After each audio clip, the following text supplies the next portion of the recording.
So for the next few lectures, we're going to be looking at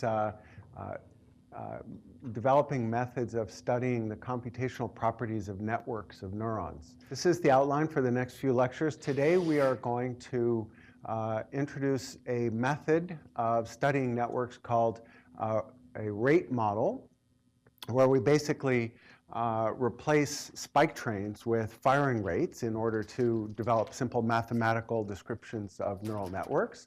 And we're going to start by introducing that technique to the problem of studying feed-forward neural networks, and we'll introduce the idea of perceptrons as a method of developing networks that can classify their inputs. Then in the next lecture, we're going to turn to largely describing mathematical tools based on matrix operations and the idea of basis sets. Matrix operations are very important for studying neural networks, but they're also a fundamental tool for analyzing data and doing things like reducing the dimensionality of high-dimensional data sets, including methods such as principal components analysis. So it's a very powerful set of methods that apply both to studying the brain and to studying, analyzing the data that we get when we study the brain. And then finally, we'll turn to a few lectures that focus on recurrent neural networks. These are networks where the neurons connect to each other densely in a recurrent way, meaning a neuron will connect to another neuron and that neuron will connect back to the first neuron. And networks that have that property have very interesting computational abilities. And we're going to study that in the context of line attractors and short-term memory and Hopfield networks. Okay, so for today, the plan is to develop the rate model.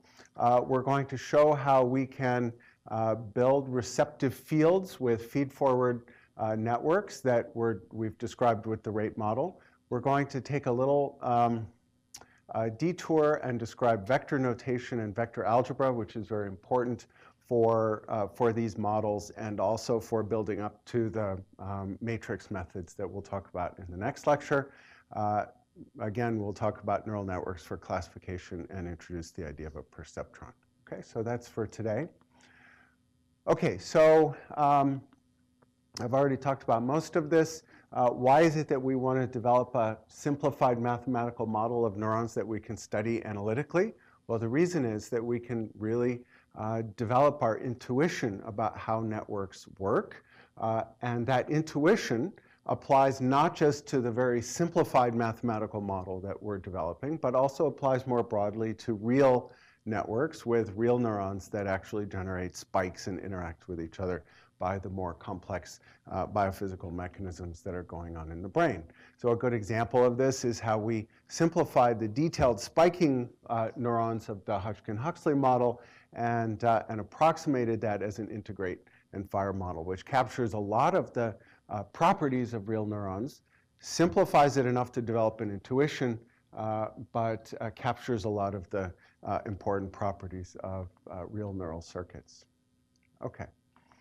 All right, so let's start by developing the basic idea of a rate model. Let's start with two neurons. We have an input neuron and an output neuron. The input neuron has some firing rate given by U, and the output neuron has some firing rate given by V.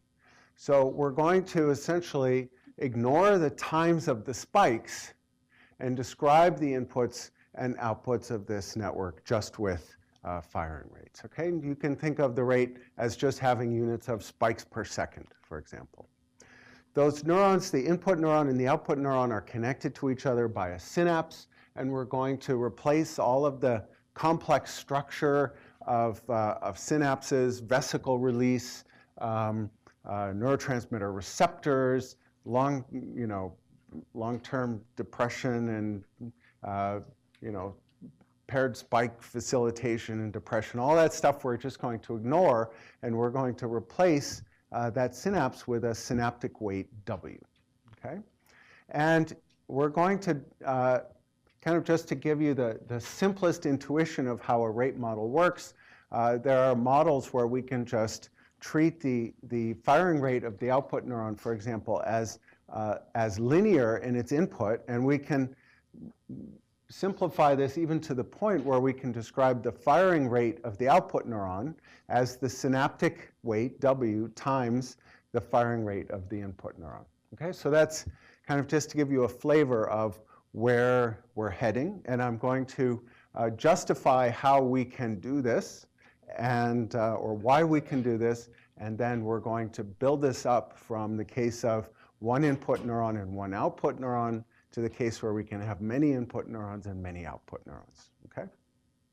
All right, so how do we justify going from spikes to firing rates? So remember that the response of a real output neuron, a real neuron, to a single spike at its input is some change in the postsynaptic conductance that follows an input spike. And in our model of a synapse, we described that the input spike produces a transient increase in the synaptic conductance. And that synaptic conductance we modeled as a simple step increase in the conductance followed by an exponential decay as the neurotransmitter gradually unbinds from the neurotransmitter receptors, okay? All right, so we have a transient change in the synaptic conductance that's just a maximum conductance times an exponential decay. Now remember that we wrote down the postsynaptic, we can write down the postsynaptic current that results from this synaptic input as the synaptic conductance times V minus E synapse, the synaptic reversal potential. We are going to, in moving forward in this model, we're not going to worry about synaptic saturation. So we're just going to imagine that the synaptic current is just proportional to the synaptic conductance, okay? All right, so now we can write the conductance is just some weight times a kernel that is just some kernel of unit area. Okay, so what we've done here is we've just taken the synaptic current and we've written it as a constant, a synaptic weight, times an exponentially decaying kernel of area 1. Okay? All right, so now if we have a train of spikes at the input instead of a single spike, we can write down that train of spikes, the spike train, as a sum of delta functions where the spike times are t sub I. Okay, and if you want to plot the synaptic current as a function of time, you would just take that spike train input and do what with that linear kernel? We would convolve it, right? So we would take that spike train, convolve it with that little exponential kernel, and that would give us the synaptic current that results from that spike train, okay? So let's think for a moment about what this quantity is right here. What is k, this k, which is a little kernel that has an exponential step and then an exponential decay? What do you get when you convolve that kind of smooth kernel with this spike train here? What does that look like? We did that at one point when we were in class, when we were talking about how you would estimate something from a spike train. What is that? What is that quantity right there? It's sort of a smoothed version of a spike train, which is how you would calculate what, Habiba? Is it a windowed spike train? Yep, it's windowed, but what is it that you are calculating when you take a spike train and you convolve it with some smooth window?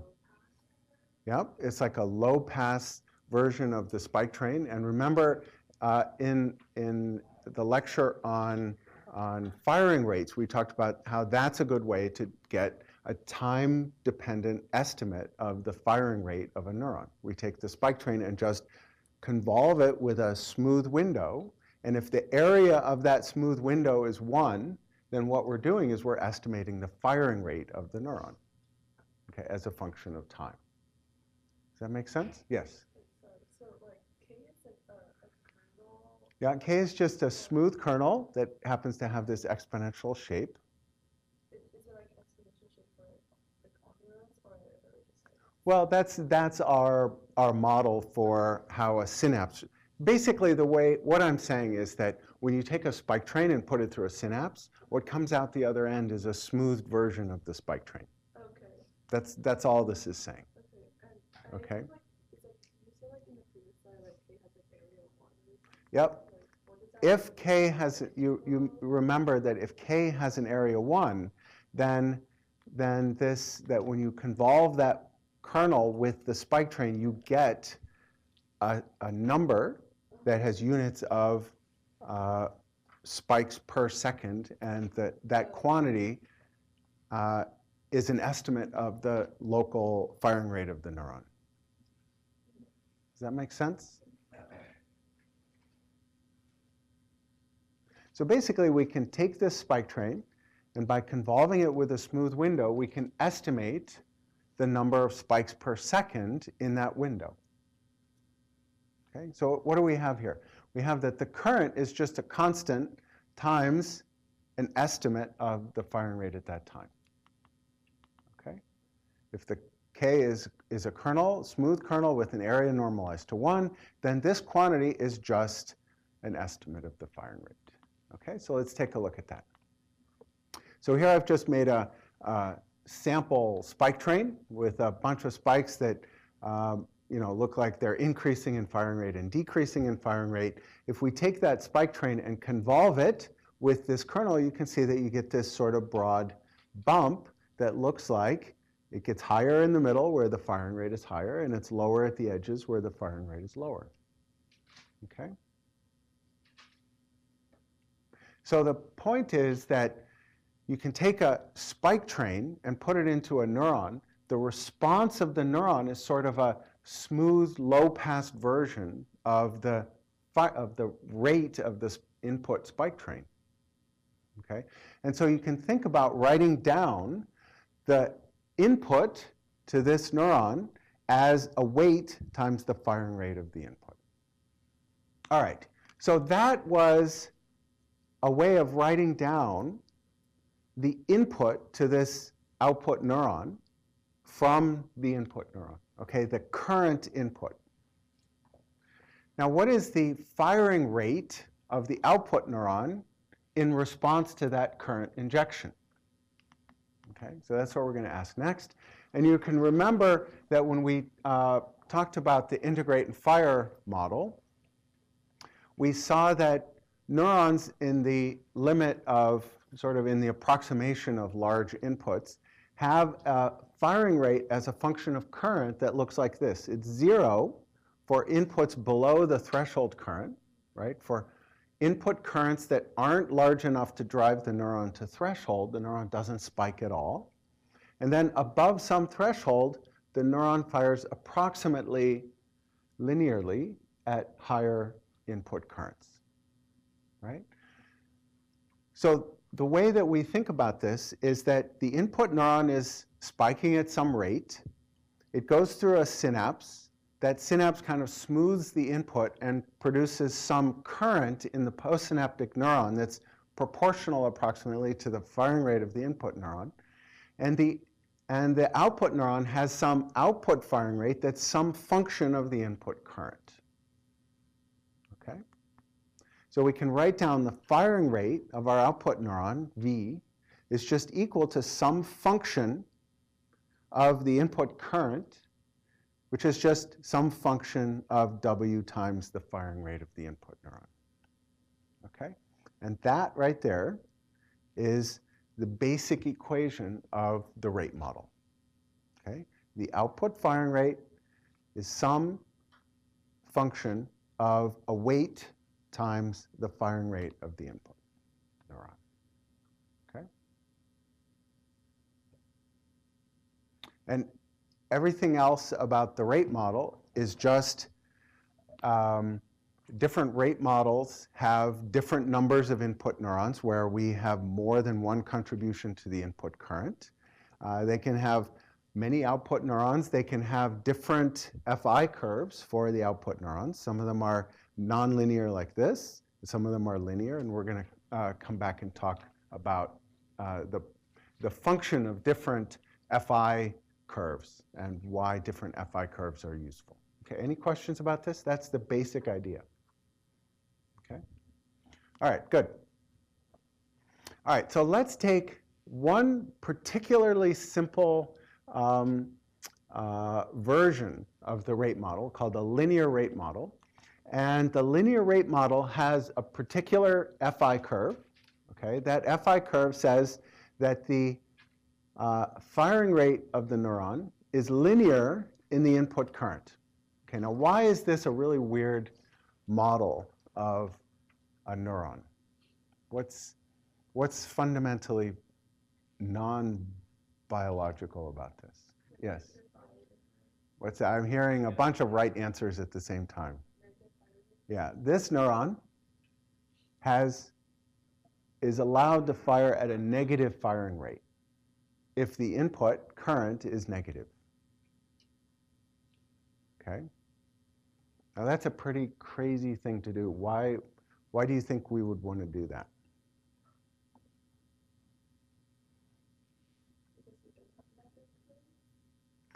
Well, no, actually we do. So you can have inhibitory inputs, right, that produce negative, right, that produce outward currents that hyperpolarize a neuron.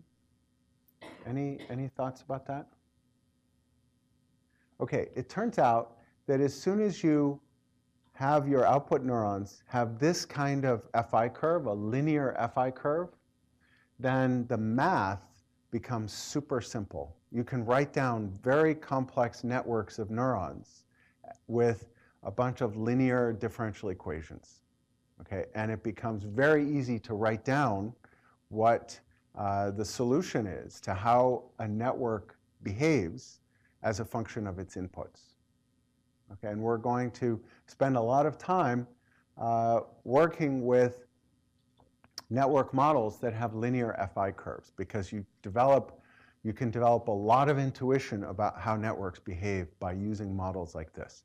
As soon as you have models like this, you can't solve the behavior of the network analytically. You have to do everything on the computer, and it becomes very hard to derive general solutions for how things behave. Okay? All right, so we're going to use this model a lot. Okay, and in this case, again, for the case of this 2-neuron network where we have one output neuron that receives a synaptic input from an input neuron, the firing rate of the output neuron is just W, the synaptic weight, times the firing rate of the input neuron. Okay? Okay, all right, and we're going to come back to nonlinear neurons because that nonlinearity actually does really important things, and we're going to talk about what that does. Okay, so now let's look at the case where our output neuron has not just one input, but actually many inputs from a bunch of input neurons. So here we have what we call an input layer, okay, a layer of neurons in the input layer. Each one of those neurons has a firing rate, U1, U2, U3, U4, U5. Those neurons send each of those neurons sends a synapse onto our output neuron. Each one of those synapses has a synaptic weight.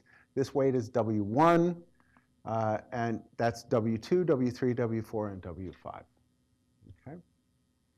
Now you can see that the total input, the total current to this output neuron is just going to be a sum of the inputs from each of the input neurons.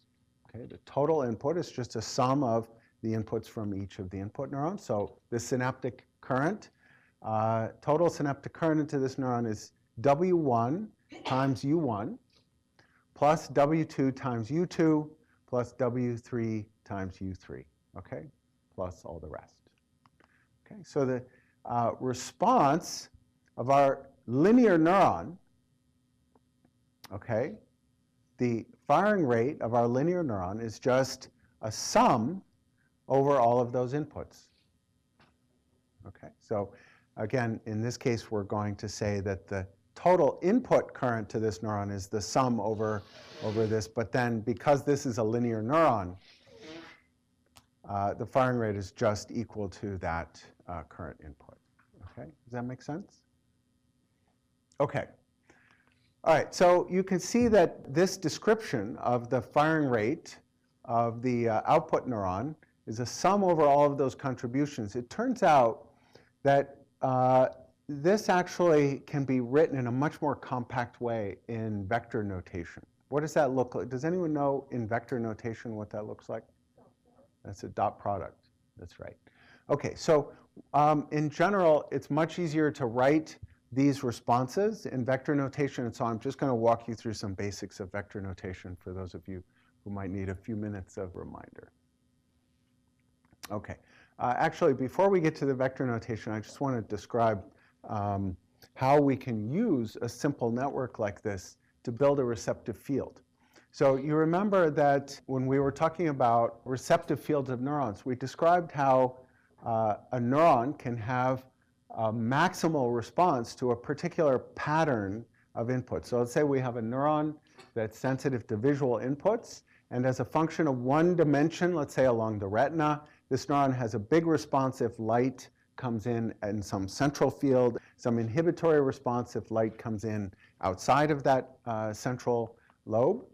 Well, it turns out that a very simple way to build neurons that have receptive fields like this, for example, is to have an input layer that projects to this neuron that has this receptive field and has a pattern of synaptic inputs that corresponds to that pattern in the field. Okay, so you can see that if this neuron, so let's say these are neurons in the retina, let's say, retinal ganglion cells, and this neuron is in the thalamus, we can build a thalamic neuron that has a center surround receptive field like this by having, let's say this neuron has a strong positive excitatory synaptic weight onto our output neuron. So you can see that if you have light here, that corresponds to this neuron having a high firing rate, that neuron is very effective at driving the output neuron. And so the output neuron has a positive component of its receptive field right there in the middle. Now, if this neuron here, which is in this part of the retina, if that neuron has a negative weight onto the output neuron, then light coming in here, driving this neuron, will inhibit the output neuron. Okay, so that you see that if you have a pattern of weights that looks like this, 0, -1, 2, -1, 0, that this neuron will have a receptive field that looks like that as a function of its inputs. Yeah? Okay, so that's a one-dimensional example. And you can see that you write down the output here as a weighted sum of each one of those inputs. This also works for two-dimensional receptive fields. For example, if we have input from the retina that looks like this, where we have, I guess this was excitatory here in the center, inhibitory around, you can make a neuron that has a two-dimensional receptive field like this by having inputs to this neuron from all of those different regions of the visual field that have different weights corresponding to positive in the center, so neurons in positive synaptic weights onto the output neuron, and neurons around the edges have negative synaptic weights. Okay? So we can build any receptive field we want into a neuron by just plugging in, by putting in the right set of synaptic weights. Yes? So in like real life, we like build the receptive field first and then I'll build the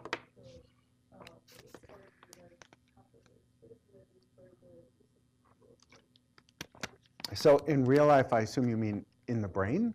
Yeah.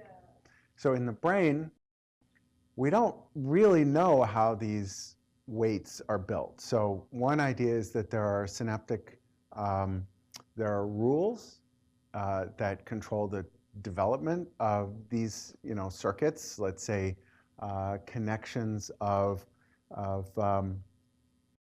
bipolar cells in the retina to retinal ganglion cells that control how these weights are determined to be positive or negative. Negative weights are implemented by bipolar cells connected to amacrine cells, which are inhibitory, and then connect to the retinal ganglion cells. So there's a whole circuit that gets built in the retina that controls whether these weights are positive or negative. And those can be programmed by developmental, genetic developmental programs. They can also be controlled by experience with visual stimuli.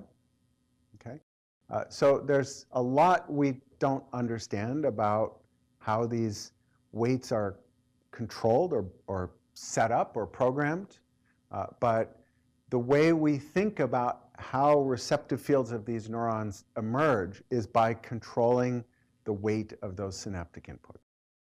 That's the message here, okay? That receptive fields emerge from the pattern of weights from an input layer onto an output layer. Okay?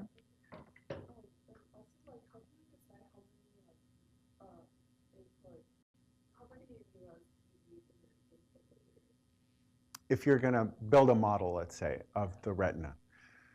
So it kind of just depends on how realistic you want it to be. Like you could build a model of the retina that has, if you wanted to make a model of a retinal ganglion cell, you could try to build a model that has as many bipolar neurons as are actually, in the receptive field of that retinal ganglion cell. Or you could make a simplified model, right, that only has, 10 or 100 neurons. Depends on what you want to study. Okay. All right. Any other questions? Okay. All right. And again, even for these more complex models, you can still write down a simple rate model formulation of the firing rate of the output neuron. It's just a weighted sum of the input firing rate. So each neuron in the input layer fires at some rate. It has a weight, W. You sum up, to get the contribution of this neuron to the firing rate of the output neuron, you just take that input firing rate times the synaptic weight and add that up then for all the input layer neurons. Okay. Okay. All right, so we've been, as I said, we've been describing the response of our linear neuron as this weighted sum, and that's a little bit cumbersome to carry around. So we're going to start using vector notation and matrix notation to describe networks. It's just much more compact. Okay. All right, so we're going to take a little detour, talk about vectors. So a vector is just a collection of numbers. The number of numbers is called the dimensionality of the vector. If a vector has only two numbers, then we can just plot that vector in a plane. Okay. So for a 2D vector, if that vector has two components, x1 and x2, then we can plot that vector in that space of x1 and x2. Put the origin at 0. In this case, the vector has two vector components or elements, x1 and x2. And we describe, in 2 dimensions, we describe that as space as R2, the space of two real numbers. We can write down that vector as a row in row vector notation. So x is x1, x2. We can write it as a column vector, x1, x2, organized on top of each other like this. Vector sums are very simple. So if you have two vectors, x and y, you can write down the sum of x and y as x plus y. That's called the resultant. X plus y, it can be written like this in column vector notation. You can see that the sum of x and y is just an element by element sum of the vector elements. Okay, that's called element by element addition. Let's look at vector products. So there are multiple ways of taking the product of two vectors. There's an element by element product, an inner product, an outer product that we'll cover in later lectures. and also something called the cross product that's very common in physics, but I have not yet seen the application of a cross product to neuroscience. If anybody can find one of those, I'll give extra credit. Okay, all right, element by element product is called a Hadamard product. So x times y is just the element by element product of the elements in the two vectors. MATLAB, that element by element product you compute by x dot star y. Okay. Okay, inner product or dot product looks like this. So if we have two column vectors, the dot product of x and y is the sum of the element by element products. Okay, so x dot y is just x1 times y1 plus x2 times y2 and so on plus xn times yn. Okay, and that's that sum that we saw earlier in our feed-forward network. Okay, so notice that this, the dot product is a scalar. It's a single number. It's no longer a vector. Products have some nice properties. They're commutative, so x dot y is equal to y dot x. They're distributive, so that vector w dotted into the sum of two vectors is just the sum of the two separate dot products. So w dot x plus y is just w dot x, w dot y. And it's also linear. So if you have ax dot y, that is equal to a times the quantity x dot y. Okay? So if you have vector x and y dotted into each other, if you make one of those vectors twice as long, then the dot product is just twice as big. Okay, a little bit more about inner products. So we can also write down the inner product in matrix notation. So x dot y is a matrix product of a row vector times a column vector. You remember how to multiply two matrices. You multiply the elements of a row times the elements of, each row times the elements of each column. So you can see that this in matrix notation is just the dot product of those two vectors. It's in matrix notation, this is a 1 by n matrix. This is an n by 1, so one row by n columns times n rows by one column, and that is equal to a 1 by 1 matrix, which is just a scalar. Okay. All right, in MATLAB, let me just show you how to write down these components. So in this case, x is a column vector, a 1 by 3 column vector. Y is a 1 by 3 column vector. You can convert those vectors like this.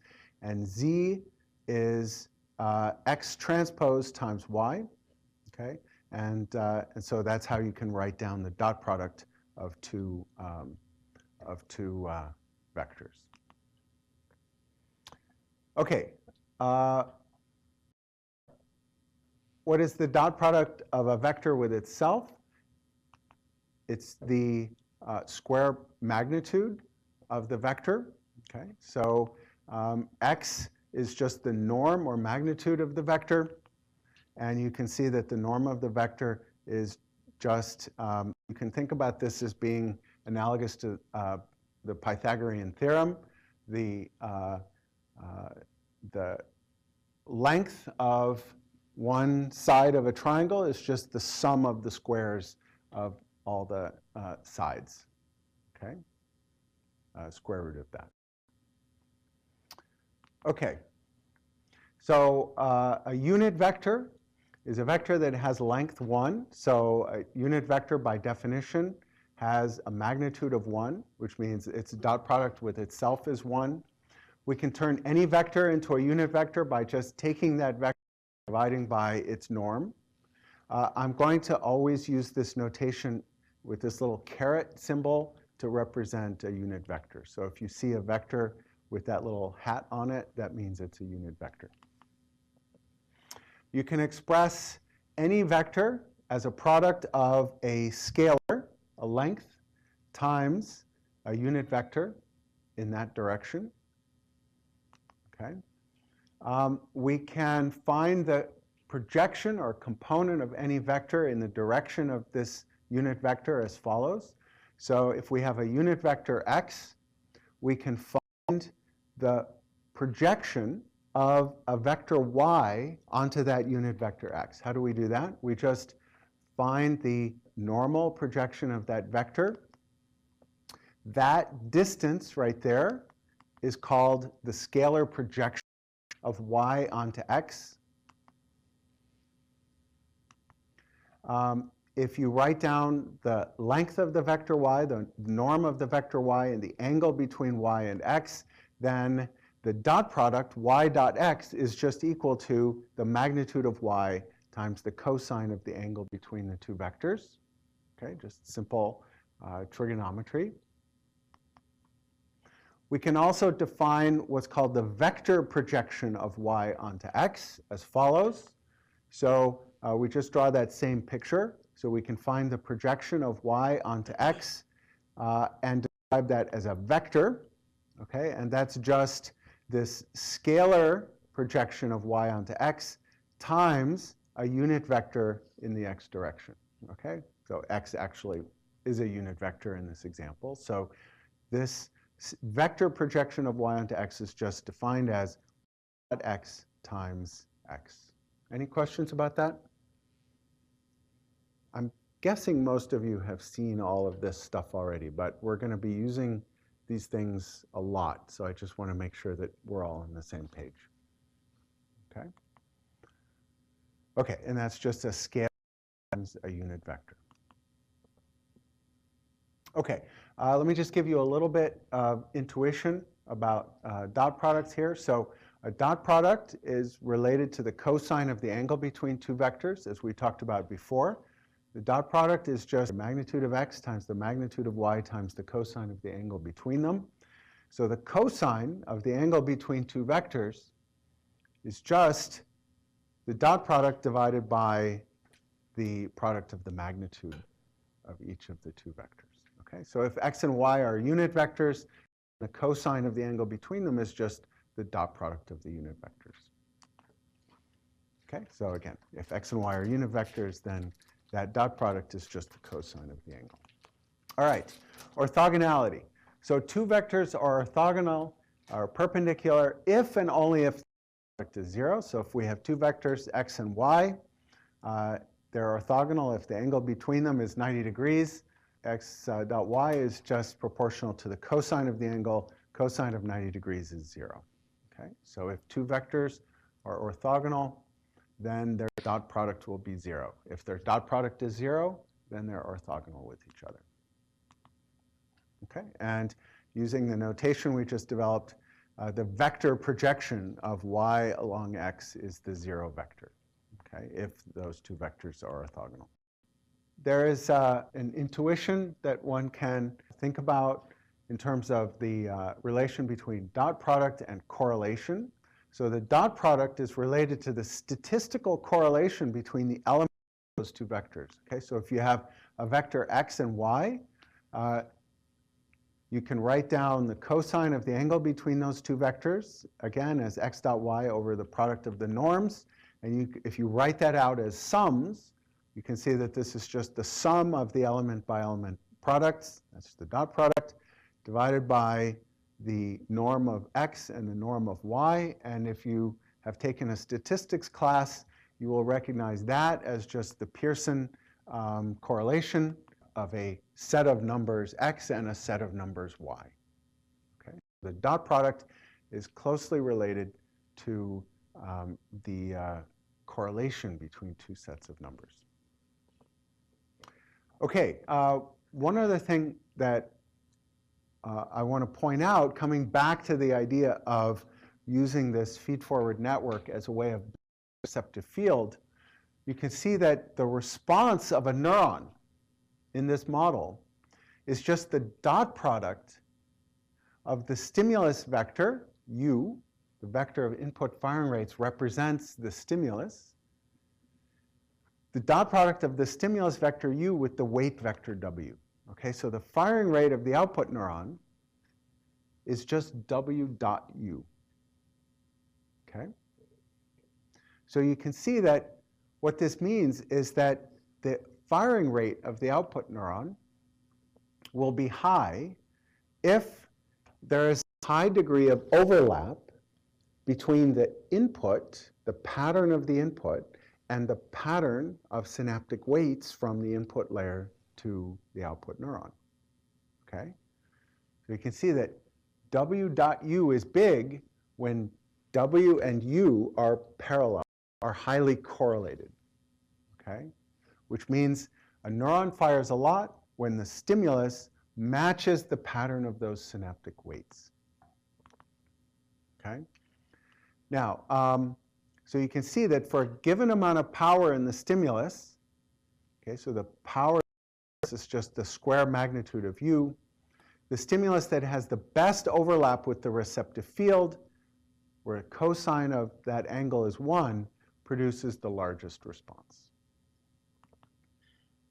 Okay, and so we now have actually a definition of the optimal stimulus of a neuron in terms of the pattern of synaptic weights. In other words, when you can write the optimal stimulus is one that's essentially proportional to the weight matrix. Okay, any questions so far? All right, so now let's turn to the question of how we use neural networks to do some interesting computation. Okay, so classification is a very important computation that neural networks do in the brain and actually in the application of neural networks for technology. Okay. All right. So what does classification mean? So how does the brain, how does a neural circuit decide how a particular input, let's say that it looks like, you might eat it. How do we decide, how do the neural circuits in our brain decide whether that thing that we're seeing is something edible or something that, will make us sick, okay, based on past experience? If we see something that looks like an animal or a dog, how do we know whether that's a friendly puppy or a, or a wolf? So these are classification problems. And feed-forward circuits are actually can be very good at classification. In fact, recent advances in training neural networks have actually resulted in feed-forward neural networks that actually approach human performance in terms of their ability to make decisions like this. Okay. All right. So basically, a feed-forward circuit that does classification like this typically has an input layer. It has a bunch of inputs that represent a sensory stimulus, and a bunch of output neurons that represent different categorizations of that input stimulus. Okay, so you can have a retinal input here going to other layers of a network, and then at the end of that you can have a network that starts firing when that input was a dog, or starts firing another neuron that starts firing when that input was a cat, okay, or something else. All right. Now, in general, classification networks that have one input layer and one output layer can't do this problem. You can't take a visual input and have connections to another layer of neurons that just light up when the picture that the network is seeing is a dog, another neuron lights up when it's a cat. Generally, many layers of neurons in between. But today we're going to talk about a very simplified version of the classification problem, okay, and kind of build up to the sorts of networks that can actually do those more complex problems. Okay, so I just want to point out that obviously our brains are very good at recognizing things, right? We do this all the time. There are hundreds of objects in every visual scene, and we're able to recognize every one of those objects. But it turns out that there are individual neurons. So in this case, I alluded to the idea that there are individual neurons in this network that light up when the sensory input is a dog or light up when the input is an elephant, okay?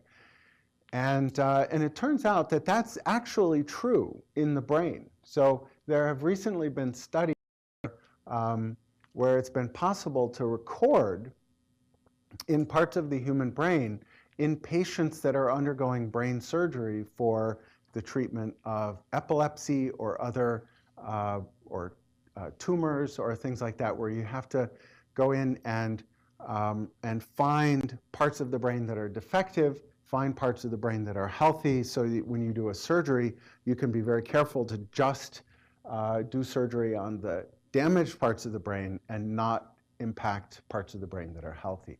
So there are cases now, more and more commonly, where neuroscientists can work with neurosurgeons to actually record from neurons in the brain in these patients who are in preparation for surgery, okay? And so it's been possible to record from neurons in the brain. This was a study from Itzhak lab at UCLA, and this shows recording in the right anterior hippocampus. And what this lab did was to find neurons, so these were electrodes implanted in the brain, and then they basically take these patients and they show them thousands of pictures and look at how they respond to different visual inputs, okay? So let me just show you what you're looking at. This is these are just different pictures of celebrities. There's Luke Skywalker, Mother Teresa, yeah, some others. What's that? Yeah, okay. You know, this paper is getting old enough that you may not recognize most of these people. But if you record from neurons in the brain, you can see that, okay, so what do you see here? This image is I think that's Oprah. The image is flashed up on the screen for about a second. You record this neuron spiking. Here you see a couple spikes. Here's when the image was actually presented, and here's when the image was turned off. You can see different trials. So this neuron actually had a little bit of a response right there shortly after the stimulus was turned on. But you can see there's not that much response in these neurons. It's okay, but when they flashed a different stimulus, anybody know who that is? It's Halle Berry. Okay? So look at this neuron. Every time you show this picture, that neuron fires off a couple spikes, very precisely. Okay? If you look at the histogram, these are histograms underneath showing as a function of time relative to the onset of the stimulus, you could see that this neuron very reliably spikes. There's a different picture of Halle Berry, neuron spikes. Different picture, neuron spikes. Another picture, neuron spikes. Line drawing of Halle Berry, the neuron spikes. Catwoman, the neuron spikes. The text, Halle Berry, the neuron spikes. It's amazing, huh? So this group got a lot of press for this because they also found Jennifer Aniston neurons.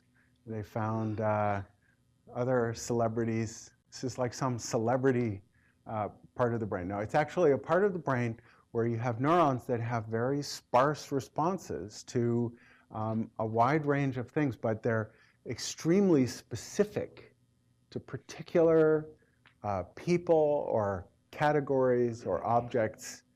And it actually is consistent with this old notion of what's called the grandmother cell. So back before people were able to record in the human brain like this, there was speculation that there might be neurons in the brain that are so specific for particular things that there might be one neuron in your brain that responds when you see your grandmother, okay? And so it turns out it's actually true. There are neurons in your brain that respond very specifically to particular concepts or people or things, okay? So the question of how these kinds of neurons acquire their responses is really cool and interesting. Okay.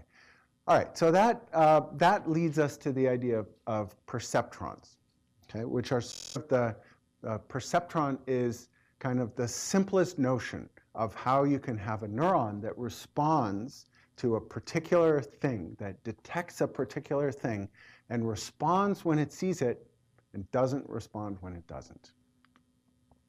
All right, so let's start with the simplest notion of a perceptron, okay? So how do we make a neuron that fires when it sees something, let's say a dog, and doesn't fire when there is no dog? Okay. So, so in order to think about this a little bit more, so if we have, we can begin thinking about this in the case where we have a single neuron input and a single output neuron. Okay, so if we have a single input neuron, then what comes in has to be, it can't be an image, right? An image is a high-dimensional thing that has many, thousands of pixels. Right? So that's not a, you can't write that down as a simple model with a single input neuron and a single output neuron.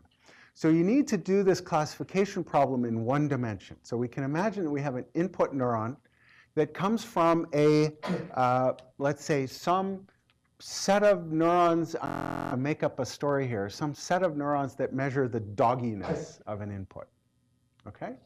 So let's say that we have a single input, right, that fires like crazy when it sees this cute little guy here, and fires at a negative rate, okay, when it sees that thing, which doesn't look much like a dog, okay? So we have a single input that's a measure of dogginess.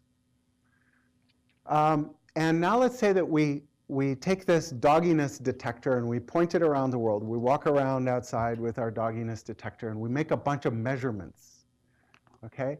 So we're going to see something that looks like this.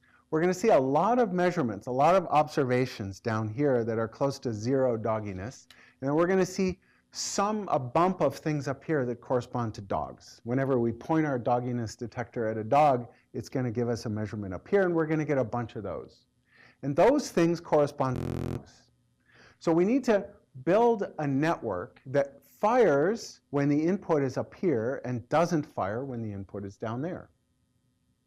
Right? So how do we do that? So the central feature of classification is this notion of binariness, of decision making, okay? That it fires when you see a dog and doesn't fire when you don't see a dog, okay? So there exists a classification boundary in this stimulus space. You can imagine that there's some point along this dimension above which you'll say that that input is a dog, below which you say that it isn't, okay? And we can imagine that that classification boundary is right here. It's a particular number, it's a particular value of our dogginess detector, above which we're going to call it a dog, and below which we're going to call it something else, okay? How do we make this neuron respond by firing when there's a dog and not firing when there's no dog? Can we use a linear neuron? Can we use one of our linear neurons that we just talked about before? We can't do that, right? Because a linear neuron will always fire more the bigger the input is, and it will fire less if the dogginess is 0, and it will even fire more negatively if the dogginess input is negative, right? So a linear neuron is terrible for actually making any decisions. Linear neurons always go, well, maybe that's a dog, not really. There's no decisions, right? So in order to have a decision, we need to have a particular kind of neuron, okay? And that kind of neuron uses something very natural in biophysics, is the spike threshold of neurons. Neurons only fire when the input is above some threshold, okay? Generally speaking, there are neurons that are tonically active, but let's not worry about those. Okay, so many neurons only fire when the input is above some threshold. So for decision making and classification, a commonly used kind of neuron takes this idea to an extreme. So for perceptrons, we're going to use a simplified model of a neuron that's particularly good at making decisions. There's no ifs, ands, or buts about it. It's either off or on. Okay? It's called a binary unit. And a binary unit uses what's called a step function for its FI curve. That step function is 0. The output is 0 if the input is 0 or below. And the output is 1 if the input is above 0. Okay? We can use that step function to create a neuron that responds when the input is above any threshold we want. Okay?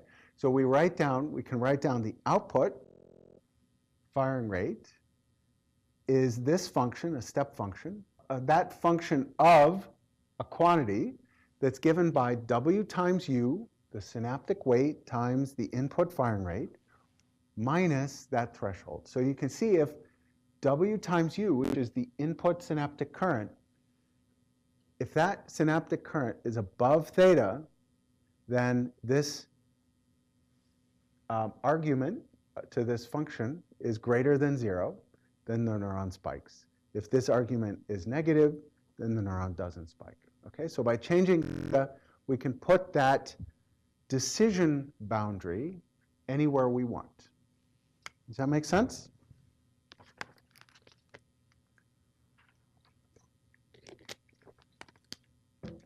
Okay.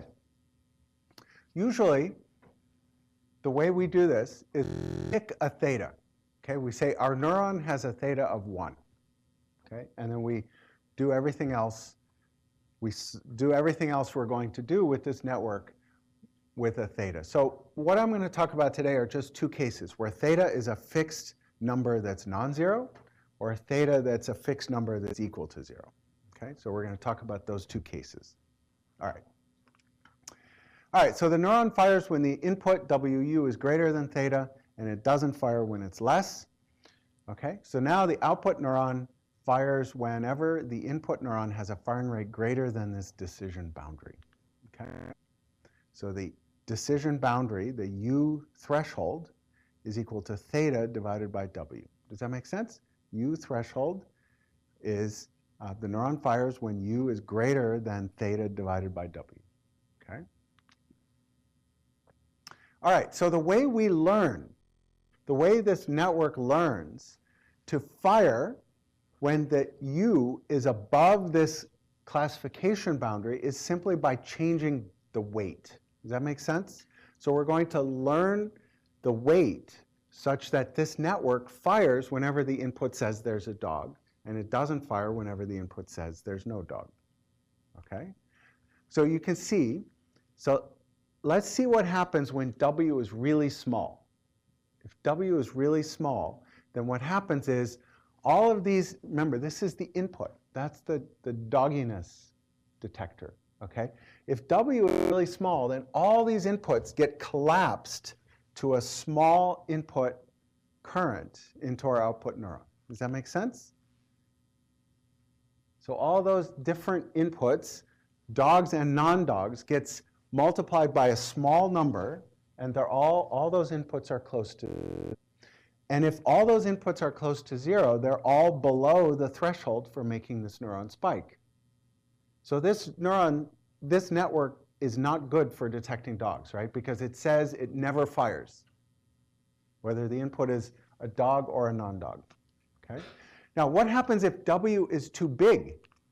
If W is really big, then this range of dogginess values gets multiplied by a big number, and you can see that a bunch of non-dogs make the neuron fire. Does that make sense? So now this neuron fires for dogs plus, doggy-ish looking things, which, I don't know, maybe it'll fire when it sees a cat. It's terrible. Okay, all right? So you have to choose W to make this classification network function properly. Does that make sense? And choose W just right, then that classification boundary lands right on the threshold of the neuron.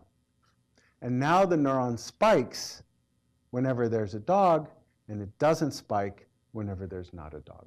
Okay, so what's the message here?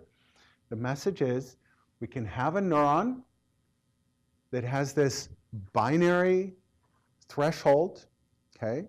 And what we can do is simply by changing the weight, we can make that threshold land anywhere on this space of inputs, okay? And we can actually use the errors to set the weight. So let's say that we made errors here. We classified dogs as non-dogs because the neuron didn't fire. You can see that in this was the case when W was too small. So if you classify dogs as non-dogs, then you need to make W bigger. And if you classify non-dogs as dogs, you need to make W smaller.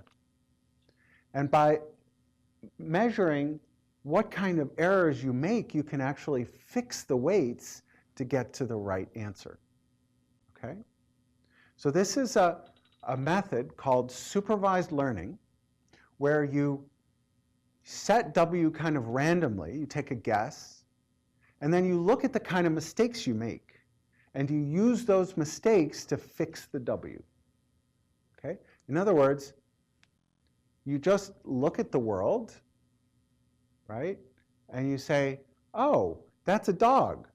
And then your mom says, no, that's not a dog. That's something else. And you adjust your weights. I think that was the example I just gave. You're going to make that W smaller. In another case, you'll make the other kind of mistake, and you'll fix the weights. Okay. That's called, so this is called a perceptron.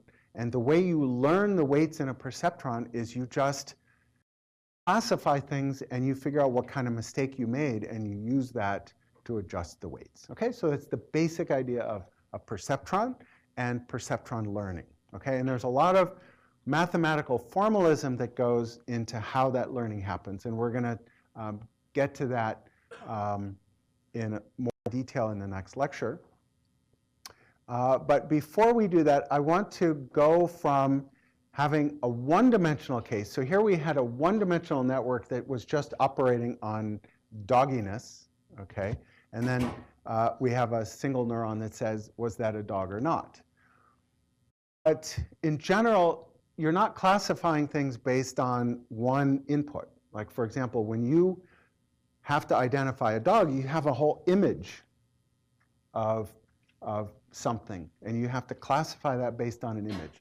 So let's go from the one-dimensional case to a two-dimensional case. So the classification isn't done on one dimension, but it's based on many different features, okay?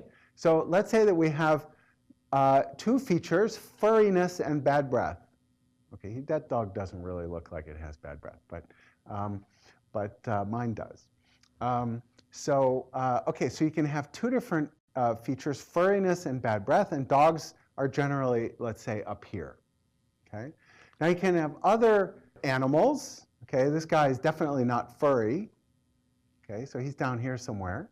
And you can have this guy up here. He's definitely furry. Okay, so you have these two dimensions and a bunch of observations in those two dimensions, in those higher dimensions. And you can see that in this case, you can't actually apply that one-dimensional decision-making circuit to discriminate dogs from these other animals. Why is that? Because if I apply my one-dimensional perceptron to this problem, you can see that I could put a boundary here, and it will misclassify some of these non-furry animals as dogs. Okay? Or I could put my classifier here, and it will misclassify some of these cats as dogs. Okay, so how would I separate dogs from these other animals if I had this two-dimensional space? What would I do? How would I put a classification boundary? If this doesn't work and this doesn't work, what would I do? Yeah, you could put a boundary right there. So in this little toy problem, that would perfectly separate dogs from all these non-dogs. right? So how do we do that? Well, what we want is some way of projecting these inputs onto some other direction so that we can put a classification boundary right there. And it turns out there's a very simple network that does that. It looks like this. We take each one of those detectors, a furriness detector and this bad breath detector, and we have those two inputs. We have those inputs synapse onto our output neuron with some weight W1 and some weight W2, and we calculate the firing rate of this neuron. Now we have this problem of how do we place this decision boundary correctly? What's the answer? Well, in the one-dimensional example, what is it that we learned? We learned what was it that we were actually changing? We were taking guesses, and if we were right or wrong, we did what? We changed the weight, right? And that's exactly what we do here. We're going to learn to change these weights to put that boundary in the right place. Okay? If we just take a random guess for these weights, that line is just going to be some random position, right? But we can learn to place that line exactly in the right place to separate dogs from non-dogs. Okay? All right, so let's just think a little bit more about how that decision boundary looks as a function of the weight. Okay, so let's look at this case where we have two inputs. So now you can see that the input to this neuron is W.U. Okay, so now if we use our binary neuron with a threshold, we can see that the firing rate of this output neuron is this step function operating on or acting on this input, W.U minus theta. Okay? All right, so now what does that look like? The decision boundary happens when this quantity is equal to 0, right? When this input is greater than 0, the neuron fires. When this input is less than 0, it doesn't fire. So what does that look like? So you can see the decision boundary is when W.U minus theta equals 0. Does anyone know what that is? Remember, U is our input space. That's what we're asking, where is this decision boundary in the input space? W is some weights that are fixed right now, but we're gradually going to change them later. So what is that an equation for? It's a line, right? That's an equation for a line. If U is our input, you can see W.U equals theta. That's an equation for a line base of U. The slope and position of that line are controlled by the weights W and the threshold theta. Okay? So you can see this is W1 U1 plus W2 U2 equals theta. Okay? And in the space of U1 and U2, that's just a line. Okay? All right, so let's look at the case where theta equals 0. You can see that if you have this input space U1 and U2, if you take a particular input U and dot it into W, so let's just pick a W in some random direction, the neuron fires when the projection of U along W is positive. So you can see here, the projection of U along W is positive, right? So in this case, for this U, the neuron will fire. So any U that has a positive projection along W will make the neuron spike, okay? So you can see that all of these inputs will make the neuron spike. All of these inputs will make the neuron not spike. Does that make sense? So you can see that the decision boundary, this boundary between the inputs that make the neuron spike and the inputs that don't make the neuron spike, is a line that's orthogonal to W. Does that make sense? Okay, right, because you can see that any U, any input along this line will have 0 projection, will be orthogonal to W, will have 0 projection, and that's going to correspond to that decision boundary. Okay. All right, so let's just look at a couple of cases. So here are a set of points that correspond to our non-dogs. Here are a set of points that correspond to our dog. You can see that if you have a W in this direction, that produces a decision boundary that nicely separates the dogs from the non-dogs, right? Okay, so what is that W? That W is 1, 0, and we're going to consider the case where theta is 0. Okay, let's look at this case here. So you can see that here are all of the dogs, here are all the non-dogs. You can see that if you drew a line in this direction, that would be a good decision boundary for those two, for that classification problem. You can see that a W corresponding to that, solving that problem is 1, -1, and theta equals 0. Okay? All right, let's look at the case where theta is not 0. So here we have W dot U minus theta. When theta is not 0, then the decision boundary is W dot U equals some non-zero theta. That's also a line. It's the equation for a line. All right. When theta is 0, that decision boundary goes through the origin. When theta is not 0, the decision boundary is offset from the origin. Okay. So you can see that when we had theta 0, the decision bound, that network only works if the decision boundary is going through the origin. Okay. In general, though, we can put the decision boundary anywhere we want by having this non-zero theta. Okay. So here's an example. Here are a set of points that are the dogs. Here are a set of points that are the non-dogs. We can just, if we wanted to design a network that separates the dogs from the non-dogs, we could just draw a line that cleanly separates the green from the red dots. Okay. And now we can calculate W that gives us that decision boundary, right? How do we do that?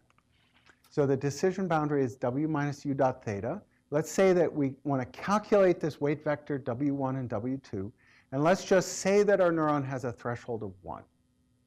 Okay? So you can see that we have 2 points on the decision boundary. We have one point here, A, 0, right there. We have another point here, 0, B, and we can calculate the decision boundary using UA dot W equals theta, UB dot W equals theta. Okay?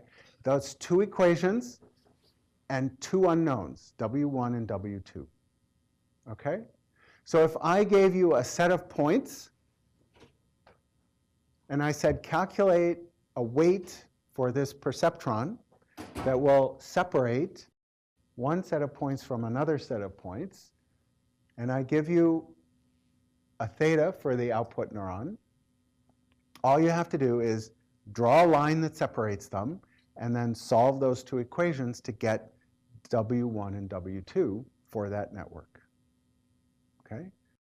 Very easy to do this in 2 dimensions. You can just draw a line and calculate the W that corresponds to that decision boundary. Okay? Any questions about that? Just if you have questions, you should ask, because that's going to be a question you'll have to solve. Okay. All right. So you can see in 2 dimensions, you can just look at the data, decide where the decision boundary, draw a line, and calculate the weights W. All right. But in higher dimensions, it's a really hard problem, right? In high dimensions, for example, if you have a case where you have, remember, in high dimensions, you've got like images, right? Each pixel in that image is a different dimension in the classification problem, right? So how do you write down a set of weights, right? So imagine that's an image, that's an image, right? And you want to find a set of weights so that this neuron fires when you have the dog, but doesn't fire when you have the cat. That's a really hard problem. You can't look at those things and decide what that W should be, right? So, so there's a way of taking inputs and taking the answer, like a 1 for a dog and a 0 for non-dogs, and actually finding a set of weights that will properly classify those inputs, okay? And that's called the perceptron learning rule, and we're going to talk about that in the next lecture, okay? So that's what we did today, and we're going to continue working on developing methods for understanding neural networks next time.